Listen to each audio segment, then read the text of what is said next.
Thank you very much, Presiding Officer. Can I also thank Gillian Martin for securing this important debate this afternoon, and for the many considered, informative and heartfelt experiences laid out by my MSP colleagues this afternoon. They've covered many of what I might have spoken about, so I'll move on and hopefully not repeat some of the great messages that we've already heard this afternoon. It was over 20 years ago when I studied economics as part of my degree. I first became aware of Marilyn Waring and her seminal book, If Women Counted. At the time, it shook the core of economic theory and perceived wisdom. This book was influential in tackling the methodology of international standards of measuring economic growth.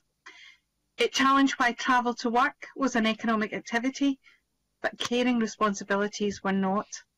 The book persuaded the United Nations to redefine gross domestic product.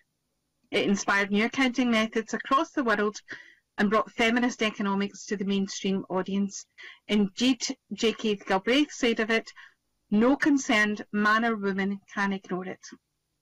And this debate should be of concern to everyone, as it is essential to the economic success and the well-being of our nation. 20 years ago, this book changed our view of work, and we can be glad of that. The very fact that the Gender Index referenced in the motion by Ms Martin exists is a testament to the impact of Marilyn Waring.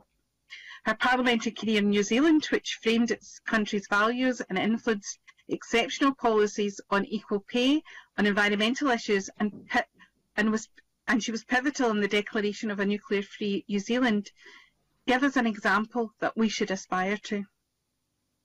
It's what can be achieved with leadership and political will. Today we look at the advances in gender equality in New Zealand as an example of the possible. There is absolutely no doubt that the challenges outlined by Ms Martin and many of my colleagues in the Chamber this afternoon are understood. But we talk often about the symptoms, but it's the underlying causes, the societal inequality, the gendered roles that exist, and which COVID has only exacerbated and laid before us. It is right that they have been brought to the Chamber. Presiding Officer, as mentioned, it is the United Nations Women in Science Day. As a scientist who's spoken in this chamber many times about the underrepresentation of women in STEM, and perhaps even more worrying, the endemic sexism that has led to the leaky pipe of women leaving science professions, as highlighted by the Royal Society of Edinburgh Tapping All Our Talents report, updated just in 2018, we cannot let this fall from view and fall for political attention.